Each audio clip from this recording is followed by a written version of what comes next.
ध्रुवं सस्यमिन्धते विष्णोर्यत्परमं पदम् ಲೇಟ್ ಆಗುತ್ತೆ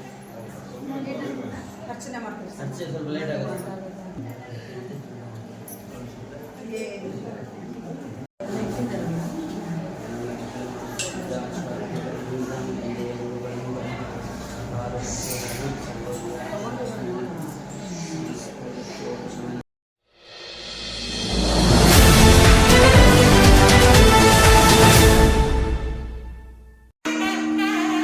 ನಮಸ್ಕಾರ ವೀಕ್ಷಕರೇ, ಚಿಂತಾಮಣಿ ತಾಲೂಕಿನ ಪವಿತ್ರ ಶ್ರೀ ಕ್ಷೇತ್ರ ಕೋನಕುಂಟ್ಲು ಶ್ರೀ ಕೋನಕುಂಟ್ಲು ರಾಯ ಸ್ವಾಮಿ ದೇವಸ್ಥಾನದಲ್ಲಿ ಇದೇ ಡಿಸೆಂಬರ್ 4ರಂದು ಪೌರ್ಣಮಿ ಪ್ರಯುಕ್ತ ಗಿರಿ ಪ್ರದಕ್ಷಿಣೆ ಹಾಗೂ ಶ್ರೀ ಸತ್ಯನಾರಾಯಣ ಸ್ವಾಮಿ ಪೂಜೆ ಹಮ್ಮಿಕೊಂಡಿದ್ದು